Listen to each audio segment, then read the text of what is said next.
¿Qué tal? ¿Cómo están? Muy buenas tardes. Muchísimas gracias, Pari, por el pase y gracias a cada uno de ustedes por poder hacerse un tiempo y estar acá para poder escuchar cada una de estas ponencias que se están dando en este momento. Yo voy a compartirles una dentro de lo que es la especialidad que vengo realizando desde la parte de la psicología clínica de la salud. Ya desde aproximadamente el 2017 en adelante me he venido especializando y trabajando con pacientes oncológicos, desde lo que es esta subespecialidad que nosotros denominamos psico-oncología. Y a través de ello pude descubrir que puedo y tengo la oportunidad de trabajar con pacientes oncológicos, pero específicamente con pacientes y con familiares, pues evidentemente, que tienen a alguien con cáncer avanzado en una fase de vida. El propósito que tengo en este caso es justamente especializarme en poder trabajar con pacientes que están en estos últimos momentos de su vida, con pacientes que han sido diagnosticados con cáncer, pero que ya en este caso no hay un tratamiento curativo para ellos, sino más bien paliativo y darle confort y calidad de vida a ellos, ¿no? Entonces, dentro de la experiencia que tengo, voy a poder compartirles en este momento y voy a hacerlo en este instante la diapositiva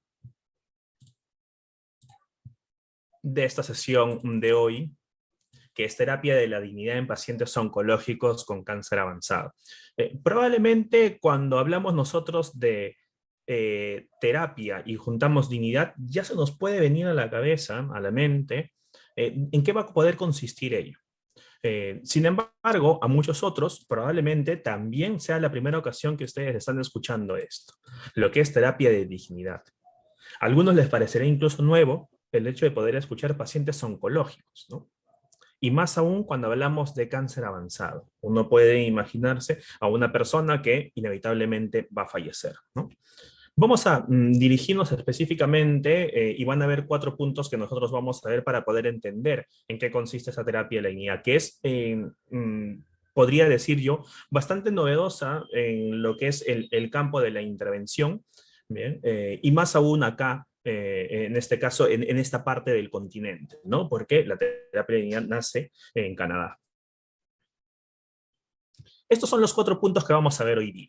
Primero vamos a definir qué es la dignidad, porque de hecho tenemos que conocer y debemos de tener un concepto claro para poder dar un siguiente paso y conocer al autor y lo que es la terapia. También íbamos a aprender lo que es la misma terapia de la dignidad, pero los objetivos, lo que está detrás de. Y por último vamos a aprender este ABCD que menciona justamente Chochinov, que es en este caso el artífice de esta terapia de la dignidad. Y vamos a colocar también un caso para que ustedes puedan entender cómo nosotros llevamos esta intervención terapéutica. De hecho, van a haber algunas dudas ya en este momento, ¿no? ¿Cómo llevar una intervención terapéutica con un paciente que se encuentra en una fase final de vida, con un cáncer avanzado, ¿no? ¿Será posible poder trabajar con ellos? ¿Qué le esperamos, no? ¿Qué esperamos nosotros de la propia intervención que vamos a realizar, no? Sabiendo que ese paciente en la cabeza conoce o sabe cuál es el pronóstico de su enfermedad. Conoce y sabe que inevitablemente la muerte se está acercando, ¿correcto? A partir de ello, pues vamos a comenzar con esta sesión viendo lo que es una pequeña introducción. Y voy a citar acá a Elizabeth Kübler-Ross, una psiquiatra suiza, quien trabajó muchísimo tiempo, prácticamente toda su vida profesional, y antes de ella incluso también, con pacientes moribundos, con pacientes en una etapa final de vida, con pacientes con enfermedades terminales. Y ella menciona lo siguiente: las personas más bellas son las que han conocido la derrota, el sufrimiento, la lucha y la pérdida. Estas personas tienen una sensibilidad y comprensión de la vida inigualables. La gente bella no surge de la nada. ¿Por qué cito ello? Vamos a ir viendo que este enfoque de la terapia de la dignidad tiene como objetivo el poder brindarle ese confort a la persona en esos últimos momentos de vida que tiene. De dejar un legado a las personas que quedan aquí en vida. ¿Bien? Y de poder calmar y paliar ese dolor existencial que tiene una persona al momento de acercarse a su muerte. ¿Bien? Suena, cuando uno lo va escuchando, bastante profundo, ¿no? Y tal vez todavía no tenemos una idea de, pero evidentemente esta sesión va a traer consigo que ustedes puedan obtener esos conocimientos. Y luego yo les voy a dejar también, en este caso, compartir una lectura a través de Paris. Está en inglés, bien, pero por ahí pueden ir practicando, no es nada complicado, es el libro justamente de Terapia de la Dignidad. Entonces avanzamos. ¿Qué es la dignidad? Vamos a ver algunos conceptos, en este caso, la RAE. ¿Qué es lo que me dice la Real Academia Española sobre el término de dignidad? La RAE me dice que es sentirse valioso, merecedor del honor, del respeto o la estima de las demás personas y de mí mismo. ¿Qué es lo que nos comenta la Organización Mundial de la Salud? La OMS nos dice que es el mérito y valor inherentes de una persona. Mérito y valor inherente, intrínseco de una persona. Que quiere decir de que nosotros ya nacemos con este concepto de dignidad. No es algo que se va ganando. ¿Bien? Y la vincula estrechamente al respeto, el reconocimiento, la autoestima y la posibilidad de tomar decisiones propias. Ya en este momento debemos de ir haciendo un link a lo que es dignidad en un paciente en fase final de vida. Respeto, reconocimiento, autoestima y posibilidad de tomar decisiones propias. ¿Por qué colocamos estas dos características que nos menciona? Primero, es atribuida porque considera dignos aquellos a los que conferimos nosotros un valor. Y es intrínseca al ser humano por el simple hecho de existir. Esto quiere decir de que la persona al nacer ya es digno por el simple hecho de haber nacido, de ser un ser humano. Una persona tiene dignidad y no como una característica que depende de cualidades o atributos. Esto quiere decir de que no es algo que nosotros vamos a adquirir o vamos a comprar, ¿bien? No es algo que tenemos que ingresar a un curso para poder adquirir esa cualidad y luego ir desarrollándola. No, la esencia de la persona es la dignidad. ¿Bien? Partiendo de ese punto, esto significa que todas las personas que estamos acá presentes nos movemos a partir de la dignidad, de ese mérito, de ese valor que tenemos nosotros por ser personas. Bien, partiendo de esto, pues vamos a pasar a poder verificar algunas aproximaciones a lo que es la dignidad. Y esto no lo voy a leer, evidentemente, pero ustedes lo van a tener para que le puedan dar una lectura más profunda. La percepción que tienen de la dignidad de distintos enfoques, de distintas disciplinas.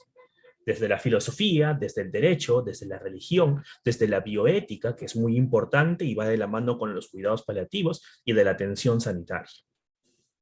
Pasando solamente a la última columna. ¿Y por qué me interesan los que son los cuidados paliativos? Porque estos cuidados se van a ir dando también cuando una persona, en este caso un paciente con cáncer avanzado o en fase final de vida, necesita estos cuidados para, como vemos acá, aliviar el sufrimiento, brindarle calidad de vida, para que pueda morir en paz, sereno, que sea una muerte digna, y probablemente hemos escuchado este término también, que sea respetado, ¿eh? Que tenga el derecho a poder elegir, a tomar decisiones, derecho a la información, derecho a sentirse acompañado, a que aun cuando ya se sabe que la persona no tiene un tratamiento para poder curar, sino para poder eliminar o bajar la intensidad del dolor, pueda ser tratado como un paciente que tiene toda la posibilidad de salvarse. Cosa que lamentablemente nosotros nos hemos podido dar cuenta que frente a esta pandemia no ha sucedido, ¿no? Se ha perdido este valor de la dignidad. Pues veamos cómo lo podemos trabajar desde lo que es la parte de la psicología, ¿no? Vamos a mencionar a Chochinov. Harvey Chochinov, en este caso, ha sido el promotor a través de lo que es su equipo de estudio, viene en Canadá, y él, a través de estos estudios que ha podido realizar, generó este libro que vemos en este momento, que es la terapia de la dignidad, ¿no? Las palabras finales, ¿no? Las finales, ¿no? Y acá hay un punto muy importante que hay que recordar, y es justamente el que cito yo en la parte inferior, ¿no? El artículo primero de la Declaración Universal de los Derechos Humanos nos dice lo siguiente: todos los seres humanos nacen libres e iguales en dignidad, en valor y en derechos. Por eso es que se hace necesario y muy importante este enfoque de la dignidad, más aún incluso en estos momentos finales de vida. Turchinov es un psiquiatra canadiense, todavía está vivo, y tuve la oportunidad justamente hace unos meses de poder escuchar una ponencia dentro de la actualización que he llevado de la formación de terapeuta de la dignidad. Bien, él ha estado especializado en los cuidados paliativos, bien, y él menciona algo importante que debemos de conocer nosotros sobre la terapia de la dignidad. Él menciona primero que es una terapia individual, ¿correcto? No es una terapia para poder aplicar lo que es una fase grupal, bien, puesto que vamos a hablar de componentes muy personales e íntimos, ¿correcto? Lo segundo, que es una psicoterapia breve. Vamos a aplicarlo en 3 sesiones, o probablemente incluso podrían ser 4, si es que hay correcciones en el legado, que ya luego lo vamos a ver en un momento, ¿no? Es una psicoterapia protocolizada. ¿Por qué? Porque hay pasos que hay que seguir, hay preguntas que hay que elaborar. Pues vamos a conocer dentro de un momento cuál es ese ABCD que plantea Chochinov detrás de los estudios que ha podido realizando. Es única porque hasta este momento no hay una terapia que esté centrada en estos últimos momentos que está pasando la persona. Y es personalizada por lo mismo de que es individual. Es solo y exclusivo para la persona. No va a poder repetirse lo que vamos a poder hallar, lo que vamos a poder encontrar y la forma en la cual nosotros le vamos a dar a ese legado que quiere dejar el paciente. La enfermedad avanzada puede deteriorar capacidades tanto físicas, psicológicas y espirituales de la persona. Y esto va a afectar negativamente aspectos tan importantes como el sentido de la dignidad, ese sentido del valor. ¿Qué es lo que menciona? No, menciona que muchos de los pacientes que en este caso trabajaron dentro de este estudio, mencionaron que uno de las preocupaciones más grandes que tenían estos pacientes era el hecho de no saber si es que al morir ellos iban a ser recordados o no. Y probablemente cuando uno se pone a pensar, también puede cruzarse esa idea en la cabeza, ¿no?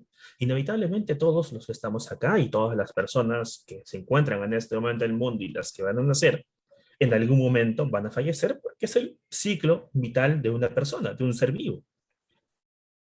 Sin embargo, a estas personas que ya sabían en qué momento, ¿bien? Sabían que les quedaba poco tiempo de vida y lo estaban sintiendo a nivel físico, a nivel psicológico, a nivel espiritual, tenían este temor, ¿no? No solamente era el temor ante la muerte, sino era el temor a no poder ser recordados. A partir de esa premisa empieza a levantarse este trabajo que vamos a ver nosotros acá. La terapia de la dignidad. Esa terapia de la dignidad ha sido diseñada para poder abordar un punto muy importante: el sufrimiento existencial y los trastornos psicosociales en las personas próximas al final de su vida. En la mayoría de casos, estas personas conocen ya el pronóstico de su enfermedad. Ya lo saben. Esto quiere decir que ellos conocen que tienen la enfermedad X, una enfermedad crónica, ejemplo, en este caso el cáncer, pero saben que su cáncer está avanzado y que el tratamiento que están siguiendo no es curativo, sino más bien es paliativo para brindarle un confort, calidad de vida y que aproveche estos últimos meses que le pueden quedar de vida en poder realizar actividades que desee, en poder pasarla con su familia, en cosas que pueda elegir él o ella. Y acá viene justamente el detalle de la terapia de la dignidad. ¿En qué se basa?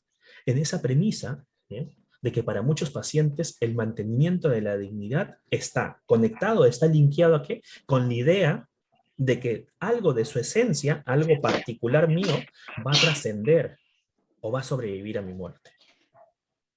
Este es un sufrimiento existencial que tienen muchas personas que están en ese momento de su vida, que están cercanos a su muerte. Al morir, ¿seré olvidado por las personas que están acá en la tierra? ¿Qué estoy dejando yo? ¿De qué manera voy a trascender en el tiempo? Y eso es una duda existencial que podemos tener cualquiera de nosotros, pero que se genera con fuerza en ese instante, sobre todo por el tiempo que uno tiene de vida. Tal vez nosotros en este momento no nos llegamos a preocupar mucho de eso. Un niño de repente 5 de 10 años o un adolescente de 12 o de 15 no tiene una preocupación tan grande como en este instante porque piensa, ok, tengo un largo trecho para poder descubrir quién soy, qué es lo que quiero hacer y cumplir todas las metas y sueños que tengo. Pero esta persona tiene, por decirlo de esta manera, una fecha en la cual lamentablemente va a fallecer y conoce ya el pronóstico de su enfermedad. Entonces, está esa idea, ese sufrimiento existencial de qué es lo que va a pasar después de mi muerte. ¿Se acordará alguien de mí? Independientemente del sentimiento de contribución que tengan las personas, esta intervención a menudo va a generar, primero, una sensación de utilidad. Y eso es lo rico de esta intervención. La persona puede en ese momento tener esa duda y puede estar sufriendo de forma existencial de qué es lo que me depara después de la muerte y qué es lo que va a pasar con las personas que quedan aquí, pero la propia intervención va a generar una sensación de utilidad al poder hacer algo valioso para los demás. ¿Qué es lo que buscamos con estas 3 sesiones? Buscamos que la persona pueda crear un documento personal al cual llevamos nosotros legado, ¿bien? Y que podrá ser leído y compartido por sus seres queridos y las generaciones posteriores. Esa es una forma de poder trascender y de poder ir bajando esa incertidumbre y ese sufrimiento existencial de qué va a pasar después de mi muerte. ¿Seré recordado? ¿No seré recordado? ¿Habré dejado la huella en alguien? Ahí viene justamente el trabajo que nosotros vamos a hacer durante estas sesiones dentro del marco de la terapia de la dignidad. Y vienen justamente algunos síntomas, algunos signos que estos pacientes van a poder demostrar justamente al momento de perder el sentido de la dignidad, ese valor que tienen como ser persona, y dejarse avasallar y simplemente llevarse como si estuviéramos en el mar por la marea hacia el fondo. Y en este caso, estas personas hacia la muerte, ¿no? Hay personas que llegan a sentir un deseo de adelantar su muerte. En este caso, en otros países, ¿bien? Hay una ley, hay leyes que protegen justamente a las personas que van a practicarse una eutanasia, ¿no? La pérdida del deseo de seguir viviendo. Personas que también mencionan el hecho de ¿para qué voy a tomar esta pastilla o para qué me voy a someter a esta cirugía si yo sé que esto no me va a curar y que pronto voy a fallecer, voy a morir? ¿Para qué lo voy a hacer? Solamente es generar una prórroga. Esto va a traer consigo la desesperanza, que al día siguiente no hay un mañana. Entonces, ¿por qué vivir este mismo momento? Va a traer que el estado de ánimo sea cada vez más bajo y probablemente una depresión. Y esto también va a generar ansiedad, normalmente manifestada en los momentos en los cuales estas personas van a poder descansar, ¿no? ¿Y si ahora descanso y no despierto? ¿Qué me esperará el día de mañana? Tal vez empiece a perder más funcionalidades. Tal vez empiece a ser más dependiente de mi familia y ahora voy a ser una carga para ellos. Eso no solamente es dolor físico. Hablamos de ese dolor psicológico y espiritual que trae el hecho de poder haber sido diagnosticado con cáncer avanzado y saber que está en una fase avanzada en la cual próximamente pues solamente viene la muerte. Sabiendo que una persona en estos momentos finales de vida puede sentir esto, nace justamente también lo que es la terapia de la dignidad. Y acá hay 3 puntos que en este caso nos plantea con su grupo de estudio de poder evaluar en nuestro paciente, ¿no? Las preocupaciones que están relacionadas con la enfermedad, en este caso el nivel de independencia. Nosotros sabemos bien que una persona que va acercándose al final de su vida a través de una enfermedad, en este caso de una enfermedad crónica como un cáncer avanzado, lamentablemente va a ir perdiendo funcionalidad. Y esto significa perder independencia de hacer las cosas. Depender de otra persona para hacer cosas tan simples como el hecho de poder cambiarse, de ir a los servicios higiénicos, de poder comer. Esto es símil para ellos, perder dignidad, perder valor. Hay síntomas también de malestar físico y psicológico, por ejemplo, que pueden aparecer. Esto hay que ir evaluándolo para saber si es que este paciente va a ser tributario para lo que nosotros conocemos como terapia de la dignidad. Por otro lado, está también lo que es el preservar la dignidad de la persona, desde las perspectivas que ellos pueden mantener. La continuidad del yo, este hecho de poder trascender, el poder conservar los roles, el poder seguir realizando las funciones, aun cuando vaya perdiendo cierta funcionalidad o independencia, dejar un legado a mi familia, a mis seres queridos, mantener el orgullo por más que pueda ir perdiendo funcionalidad, la esperanza, la autonomía, el control, la aceptación y la resistencia y ese espíritu de lucha que muchas veces aparece en ese momento. Y por otro lado también está el poder preservar nuestra dignidad, que va también más a lo que es la parte de hacia afuera, ¿no? Ese apoyo social con el cual yo cuento, la calidad del cuidado. Lamentablemente, acá en el Perú y en América Latina, hay una cantidad sumamente grande de personas que necesitan cuidados paliativos y que no la reciben. Cerca del 80% de pacientes que necesitan cuidados paliativos no lo reciben. Ahí podemos estar explicando de qué dignidad podemos estar hablando, si no estamos cuidando o controlando el dolor de una enfermedad crónica. La carga que yo puedo generar hacia las demás personas. Y esa preocupación existencial de qué forma voy a trascender en el mundo, ¿no? Entonces, habiendo estudiado todo ello, conociendo estos detalles también, voy a yo poder saber cuáles serían estos criterios para poder incluir una persona y decir, perfecto, vamos a poder atenderte a partir de esta terapia de la dignidad, pero también van a haber otros criterios para decir, creo que esta terapia no va a poder ayudarte de la manera que nosotros buscamos poder hacer. Los criterios de inclusión, cualquier persona cuya vida se encuentre amenazada o limitada.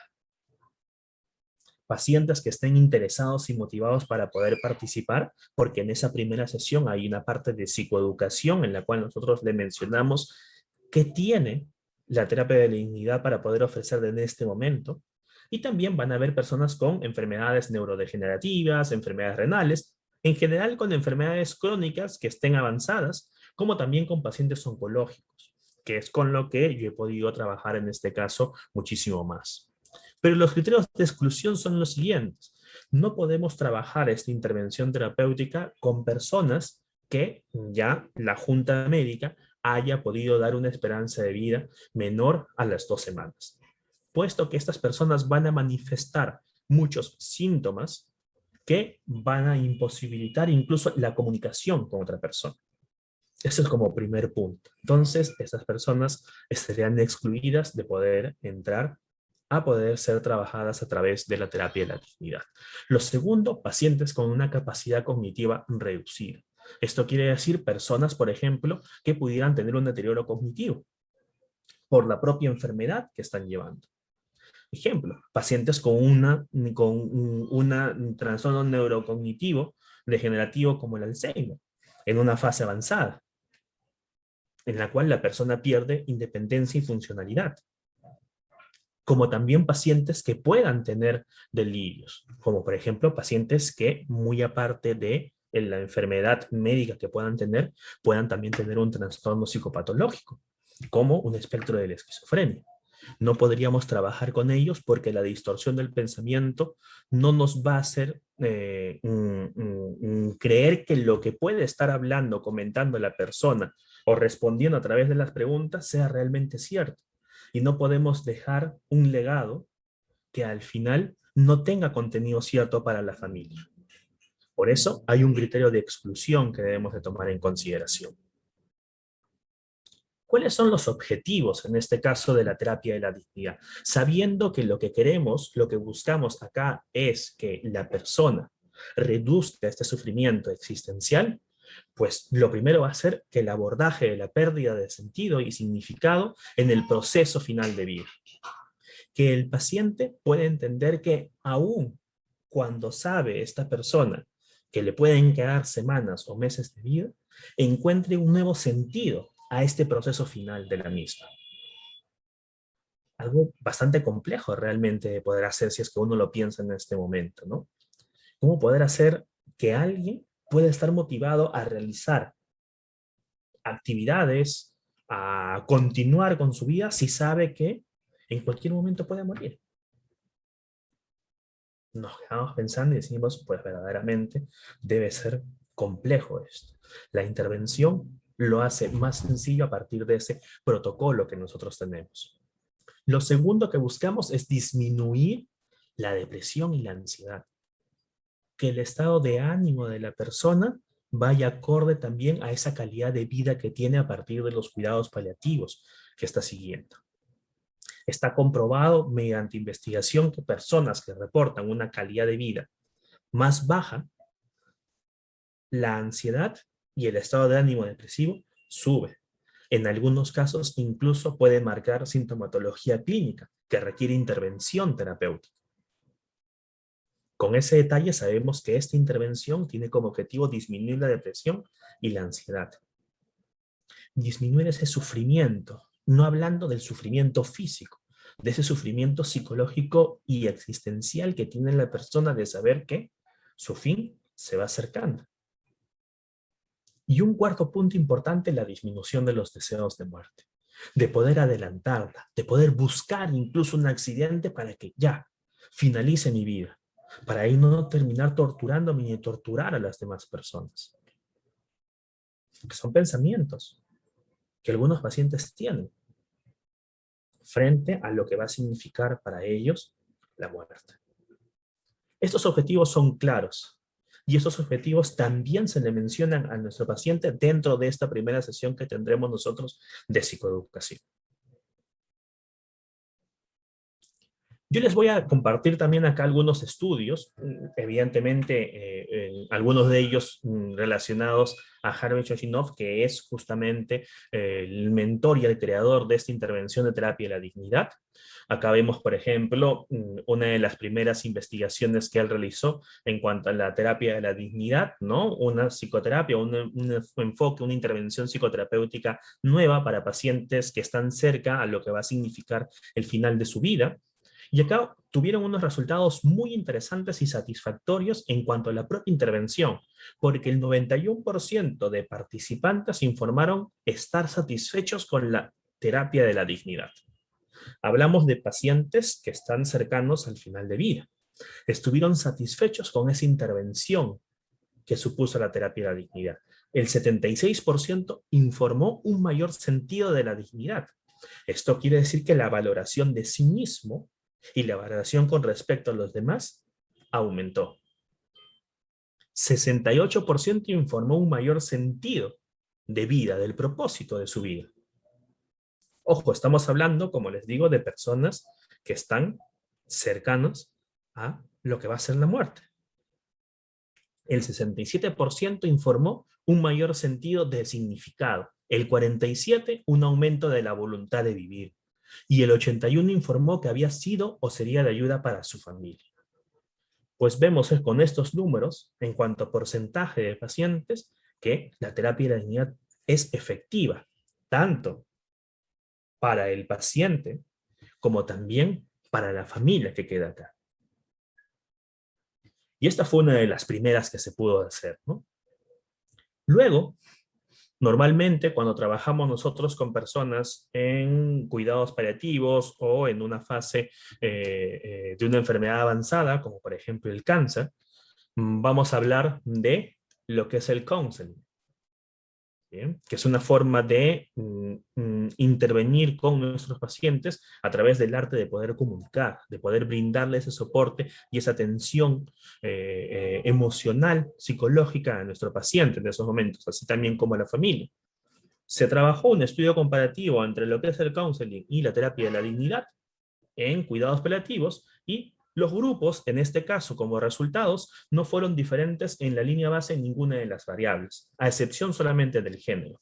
El grupo de counseling mejoró las variables sufrimiento, calidad de vida y dos de las dimensiones de la dignidad. Y el grupo de terapia de la dignidad obtuvo los mismos resultados, a excepción de la variable ansiedad, en la que no se encontró mejoría tras la intervención. ¿Esto qué quiere decir? Que cuando pusieron los grupos tanto que fueron trabajados a través del counseling y la terapia de la dignidad, la gran mayoría de estos pacientes obtuvo los mismos resultados entre sí.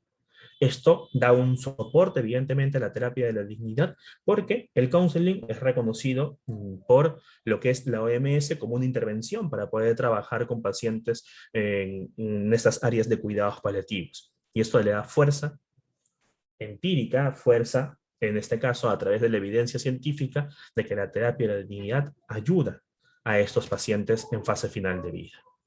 Y una última, en cuanto a un artículo que presentó también Jojinov en una revista, bien, mencionando la dignidad y la esencia de la medicina y hablando sobre estos 4 pasos, ¿no? Este A, B, C y D del cuidado centrado en la dignidad. Y en este caso, el A, B, C y la letra D, que ya vamos a ver en un momento lo que significa, del cuidado centrado en la dignidad, bien, proporciona un marco de trabajo para poder guiar a los profesionales sanitarios en el mantenimiento de la dignidad del paciente. Este marco de trabajo se puede aplicar tanto a la enseñanza y la práctica clínica, y los estándares de formación de pre y posgrado de cualquier subespecialidad médica, equipos multidisciplinarios y profesiones paramédicas. ¿Esto qué quiere decir? Que la terapia de la dignidad podría ser enseñada no solamente a profesionales que van a trabajar específicamente en el campo de la salud mental, sino que puede ser enseñada al personal de la salud en íntegro. ¿Y qué importante es esto? Porque hay muchas áreas en las cuales la psicología todavía no ingresa o no tiene un sitio. Por ejemplo, como estamos viendo en estos momentos, ¿no? En los cuidados paliativos. No todas las áreas de cuidados paliativos tienen un psicólogo o psicóloga dentro que trabaje con estos pacientes. No todas las áreas de emergencia cuentan con un psicólogo o psicóloga. Entonces, ¿qué mejor podría tener al personal de la salud capacitado para que pueda intervenir a través de este enfoque? Y este estudio es importante porque él demuestra justamente del por qué el enfoque de la terapia de la dignidad es positiva, ahora ya no solamente para el paciente y para la familia, sino para el propio especialista de la salud. Ya que ya vamos a abordar este último punto en el cual vamos a ver estos 4 pasos, digamos, del cuidado centrado en la dignidad, que ha sido dado pues por Harvey Shoshinov, ¿no? La letra A viene a ser de la actitud, la B de behavior, comportamiento, la C de compasión y la D de diálogo. Y eso es lo que vamos a ver nosotros ahora. La A de actitud significa el hecho de la necesidad de que nosotros como profesionales exploremos las actitudes del paciente, no de la manera que son, ¿bien? Sino de la manera en que son percibidas por el mismo paciente. No desde el significado que yo le puedo dar, sino desde el significado que el propio paciente le da. Y aquí en este tema de la actitud tiene que ver muchísimo con esa empatía que genera el personal de la salud. Para poder trabajar con personas en fase final de vida, hay que tener muy bien desarrollado esta empatía con las demás personas. Este cuidado por el otro. Ese saber que la otra persona puede contar contigo en el momento que necesite. Recuerden, si trabajamos en este espacio, nuestro objetivo es aliviar ese sufrimiento existencial de la persona. Y no es como el sufrimiento físico que puede venir por momentos. El sufrimiento existencial puede presentarse de manera permanente. La letra B, el comportamiento. El comportamiento de los profesionales debe de estar basado siempre en el respeto y en esa bondad. Es por eso que la que le sigue es la letra C de compasión. Ese conocimiento del sufrimiento del otro, pero que está acompañado del deseo mío de poder aliviarlo a través de la palabra, a través de ese acompañamiento con la otra persona. Yo recuerdo, y es un caso que yo lo comento muchas veces, no es en un paciente oncológico con un cáncer avanzado, pero sí es en un paciente que estuvo hospitalizado. Había pasado su proceso de cirugía y era un paciente un tanto complicado, no solamente por su propia personalidad, su actitud hacia el personal médico, sino también en su propio estado de recuperación.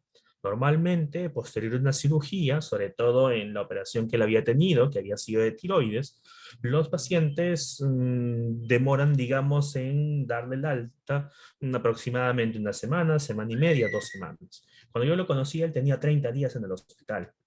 ¿Eh? Y se notaba muy huraño, era lo que me mencionaban los médicos y las enfermeras. A veces no quería colaborar con el tratamiento que estaba recibiendo y me dejaron la tarea de poder yo conversar con el paciente y de poder buscar la forma en la cual pueda ayudarlo a que se adhiera mejor al tratamiento y que le puedan dar el alta que él mismo buscaba en este caso, pero que a través de su actitud no lo estaba ayudando realmente. La primera sesión, sin mentirles, fue acercarme, presentarme, pedirle la autorización al paciente de poder acompañarle un momento a su lado. Recuerdo que me miró de pies a cabeza, miró mi photocheck que estaba al costado y asintió con la cabeza y permitió que yo me quedara al lado. Nos haremos quedado unos 5 a 10 minutos sin decir absolutamente nada. Lo recuerdo muy bien porque los dos estábamos viendo el partido de fútbol que estaban dando en ese momento en la televisión. Y luego me paré, me despedí y me retiré. Pasado aproximadamente 4 o 5 días, regreso, mi rutina de poder pasar por los cuartos donde están descansando los pacientes. Me encuentro nuevamente al paciente que estaba pues en cama. Bien, ya era el día 34, 35. Nuevamente lo saludo, le digo, por favor, si me permite quedarme un momento con él. Él ya no me mira de pies a cabeza, sino que me mira a los ojos y asiente. Y yo recuerdo haber escuchado levemente ese sí, como estaba operado, en este caso de la tiroides, tenía bastante debilidad en lo que era la voz. Me quedé a su lado, en ese momento estoy escuchando música por la radio y nos quedamos escuchando música, unas 2 canciones aproximadamente, habrán sido máximo unos 10 minutos también. La tercera y última vez que lo vi era el día 41, y ese día justo era el día de su alta. Me acerco y veo que está justamente ya cargando sus cosas para poder retirarse.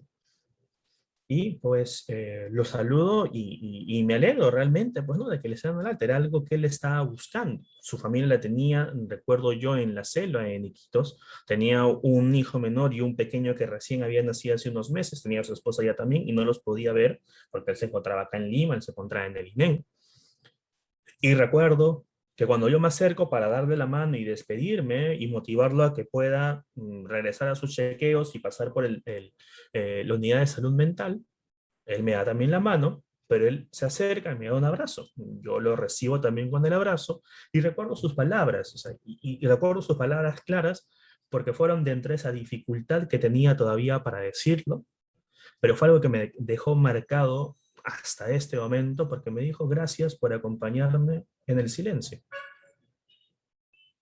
Eso fue lo que me alentó a poder continuar a trabajar con pacientes oncológicos y a darme cuenta que en ocasiones este acompañamiento no necesito utilizar una técnica muy novedosa, ni sacar mi libro para poder estar viendo E, A, B, C, D, E, F y todas las instrucciones, sino que muchos de estos pacientes necesitan solamente a alguien que pueda estar a su lado, sin necesidad de decir una palabra y que esto significa para ellos dignidad, valor como persona, no solamente como paciente. Y ahí vamos justamente con ese tema de la compasión. Y de lo que es el diálogo, es intercambio de información en una relación de colaboración, porque lo que el paciente me va a ir informando en cuanto a las preguntas que yo voy a ir para construir este legado que posteriormente dejaremos al paciente y el paciente hará entrega a quien corresponde, va a ser clave para lo que va a ser ese cuidado de la dignidad y para que él pueda redescubrir ese sentido de vida. Para que aún sabiendo que va a morir, recobre ese sentido, ese significado del por qué yo estoy acá y por qué al fallecer voy a dejar algo y voy a trascender en la vida. Estos tres momentos son muy importantes porque son los momentos que marcan la pauta de cómo poder iniciar en esa terapia de la dignidad. En esta primera sesión, lo que nosotros hacemos es poder explicar en qué consiste la intervención y se van a poder ir aclarando algunas dudas, ¿no? ¿Realmente esto me va a servir? ¿Va a servir el hecho de poder hablar aun cuando sepa de que voy a fallecer? ¿De qué manera esto va a impactar a mi familia? ¿Cómo voy a poder reducir esa ansiedad al momento de descansar? ¿Cómo mi estado de ánimo va a mejorar? Entonces, vamos aclarando las dudas con este paciente. Se recaban en esta primera sesión también los datos que son importantes, los datos sociodemográficos del paciente y también de las personas a las cuales nuestro paciente va a entregar este legado. Y al paciente se le comparte este formato de preguntas sobre lo que es la terapia de la dignidad. Ya en un segundo momento, lo que vamos a decirle a través de estas preguntas es de que vamos a grabar la intervención para no perdernos ningún momento y para que este legado pueda resonar en la familia o en las amistades o a quien quiera dejarle, como si fuera realmente el paciente que está hablando en ese momento. Ustedes probablemente van a decir, pero ¿por qué vamos a dejar un legado escrito? ¿Y por qué de repente no un video? ¿O por qué no la grabación directa con la voz? Recuerden que estamos hablando de pacientes que están en cuidados paliativos, pacientes que están con una enfermedad avanzada, con un cáncer avanzado o están en una fase final de vida. Son pacientes que muy probablemente se han deteriorado a nivel físico y que la familia tenga como recuerdo a esa persona demacrada, delgada, con sondas, no es el mayor recuerdo la forma de que quiere trascender un paciente. De igual manera con el tema de la voz, ¿no? La voz resquebrajada, con dificultad para pasar saliva, con la agitación, de repente en la respiración, con esa disnea que a veces uno tiene de la dificultad para poder respirar, no tiene pues un efecto positivo, evidentemente, en la familia o en quien vaya a caer ese legado. Por eso se deja este legado por escrito. Y evidentemente lo grabamos para utilizar las propias palabras que utiliza el paciente al momento de responder esas preguntas. Comienza la entrevista de acuerdo a los temas que el paciente desea expresar y que también desea responder del cuestionario que nosotros le hemos podido brindar. Se realiza después de estas preguntas y de esta entrevista este cierre, asegurando que el cliente, nuestro paciente, quede satisfecho y tranquilo con lo que se ha podido preguntar. Incluso podemos mencionarle como una última pregunta si desea agregar algo a lo que ya nosotros hemos podido grabar y en base a lo que él ha podido comentar en ese momento. Y a partir de ese momento comienza lo que es esa fase de edición del material. La transcripción del audio a lo que va a ser el escrito. Con el paciente ya coordinamos lo que va a ser la tapa de la portada, la contraportada, un mensaje especial que quiera dejar a la familia.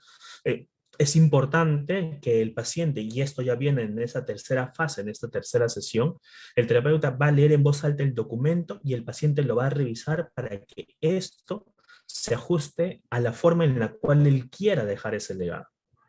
Si es necesario, se realizan las ediciones correspondientes a ese documento que está dejando, que nosotros llamamos legado de vida, ¿bien? Y una vez aprobado ese documento, lo que hacemos es entregar la copia al paciente y que ese paciente pueda dejar esa copia a quien corresponda, a quien desee en ese momento, a sus seres queridos, que puede ser su familia, puede ser su papá, puede ser la esposa, puede ser los hijos, puede ser la nieta, puede ser el mejor amigo, puede ser el compañero de trabajo, a quien desee. Pero es un legado personalizado, porque es la esencia de la persona.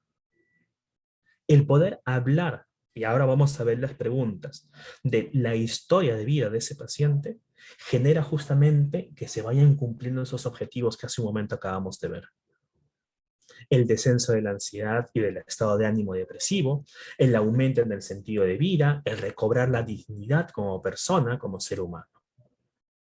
Y aquí podemos ver nosotros cuáles son esas preguntas que realizamos frente a lo que va a ser la sesión. Preguntas del 1 al 9, en cuanto a este protocolo. Recuerden que habíamos visto que una característica que mencionaba Chupinov sobre la terapia de la dignidad es que la terapia es protocolizada. Y estas preguntas del 1 al 9 las vamos a poder ver nosotros en este momento a través del caso que quiero mostrarles yo, para poder entender un tanto mejor del cómo podemos llevar esta sesión. Quiero presentarles este caso. Es un varón de 74 años, está orientado en tiempo, espacio y persona. Esto quiere decir que es tributario a la intervención de la terapia de la dignidad. Tiene un cáncer avanzado, bien, y en este caso este cáncer es un cáncer al estómago, bien, ya avanzado en un estadio 4 y con metástasis en los pulmones. Tiene cierta dificultad para poder hablar, sin embargo, guarda la condición de poder transmitir información. Adicional a ello, sufre insuficiencia cardíaca severa. El paciente conoce su diagnóstico y conoce el pronóstico, es decir, si es que se menciona la palabra muerte en el momento de la entrevista, el paciente conoce y sabe, y no es que se va a enterar en ese momento que su enfermedad lo va a llevar a ello. Bien. Y dato importante, que es casado, bien, vive con su mujer, que tendría en ese momento 70 años, este paciente ya falleció hace un buen tiempo, 2 hijos y 2 nietos. Estos son las personas que viven en casa. Se conversó con él en la primera sesión, él estuvo bastante interesado en poder pasar esta intervención terapéutica. Él mencionó que era una de las pocas veces realmente que había dado la oportunidad de poder conversar con un psicólogo. Ya lo había hecho antes, cuando había sido diagnosticado con cáncer, ¿bien? Pero no había continuado con las sesiones. Y se animó mucho porque le mencioné de que estas sesiones iban a ser 2 o máximo 3, ¿no? Entonces, al ver reducido, dijo, bien, porque voy a poder también pasar un tiempo con mi familia y no solamente en la sesión, ¿no? Luego de haberle explicado ello, de haberle explicado cómo va a ser la intervención y lo que él va a poder dejar como legado a su familia, fue respondiendo a las preguntas. Y ante la primera pregunta de háblame un poco acerca de tu historia de vida, en particular de las partes que recuerdas mejor, las que consideras muy importante, en qué momento usted se sintió mucho más vivo, ¿no? Son preguntas que a través de este primer punto, recuerdo que el paciente dijo, mi primer trabajo y el primer sueldo que recibí, ¿no? Fue hace mucho tiempo, y este primer trabajo fue satisfactorio porque él mismo lo consiguió y el primer sueldo lo destinó a su familia, ¿no? En este caso, a su papá y a su mamá que en ese momento vivía, ¿no? Y fue en el momento que se sintió más vivo porque recuerda que se sintió útil para los demás, ¿no?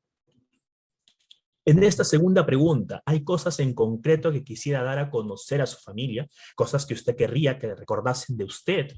Él mencionó la responsabilidad. Siempre he sido una persona responsable con mi familia, en el trabajo, con las personas que me han podido conocer. Y quisiera que eso puedan guardarlo como un recuerdo. La tercera pregunta en esta entrevista que se va haciendo, ¿cuáles son los roles más importantes que ha desempeñado en la vida, ¿no? ¿Y por qué son tan importantes para usted? Porque usted se siente orgulloso incluso de ellos, ¿no? Él mencionó el ser papá para mis hermanos menores. Yo les comentaba justamente que este paciente había empezado a trabajar desde muy joven. Lamentablemente, justo cuando él había empezado a trabajar a los años, sus padres fallecen en un accidente y en este caso él se tuvo que encargar de sus hermanos menores. Hermanos que, si no, mal no recuerdo, eran 3 o 4 y tendrían pues entre los 5 años y los 10 años en ese momento, ¿no? Y él se siente orgulloso de eso, de haber tenido la edad que tenía en ese momento y aún así haber sido el papá para sus hermanos menores, ¿no? ¿Cuál es tu logro más importante? ¿De qué te sientes orgulloso en este momento de tu vida? Me siento orgulloso de mis hijos, de mi esposa y mi anterior trabajo, ¿no? ¿Qué podemos decirle a nuestros seres queridos, ¿no? ¿Hay algo en concreto que tú quieras manifestarlo, dejar de tus seres queridos en este momento? Y yo recuerdo muy bien esta frase, ¿no? Quiero dejarle a mis hijos, a mis niños, a mi mujer, que sean buenos padres, ¿no? Que se mantengan unidos, pese a que yo ya no voy a estar acá con ustedes, ¿no?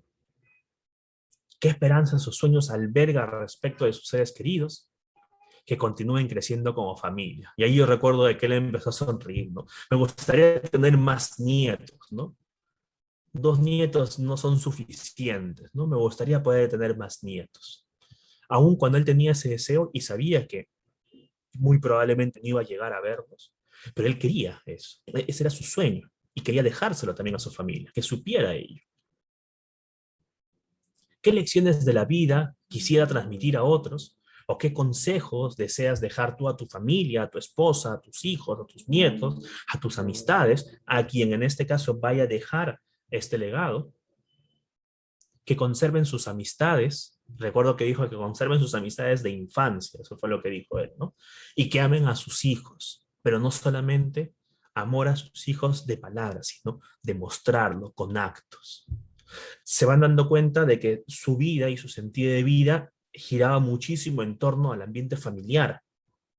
Para él era muy importante este tema de ser papá. Fue muy importante el hecho de ser hijo, pero de haberse convertido en ser padre de sus hermanos, como él lo mencionó. El tema familiar es muy importante para él, ¿no? Y este es el sentido que le encuentra a su vida en este momento, el poder dejar esos aportes. ¿Tienes alguna palabra o frase o alguna instrucción para dejar a tu familia, para que puedan prepararse en un futuro, para que les vaya mejor más adelante? Él mencionó superarse cada día más, que eso es algo importante. No a la mediocridad, recuerdo que dijo. Y el último punto, a la hora de preparar este registro, este legado que vas a dejar a tus seres queridos, ¿hay alguna otra cosa que tú quieras incluir? ¿Hay algún detalle, algo que quisieras hacerles recordar a ellos? Solo agradecer por cada momento vivido. Este legado, después de haber sido escuchado y transcrito por mi persona, se lo dirigía al paciente. Recuerdo que habían pasado ya aproximadamente unos 3 o 4 días posterior a lo que había sido la segunda sesión, que fue justamente la entrevista que dimos. Se lo presenté con la portada, con la carátula que él quería, con la frase inicial que también deseaba que estuviera presente y con esa contraportada que él también quería dejar, ¿no? Y recuerdo que su portada era un árbol grande, frondoso, con varios frutos. Era una imagen que él escogió y que quería que quedara como recuerdo, ¿no? Esto haciendo alusión nuevamente al tema de la familia, ¿no? Al tema de esa frondosidad, de esa cantidad de personas que quisiera el tener como familia. Y cada uno de las respuestas contadas como una historia que iba a ser dejado, en este caso a su mujer, a sus 2 hijos, y que estos tenían la posibilidad de comentárselo también a sus nietos, ¿no?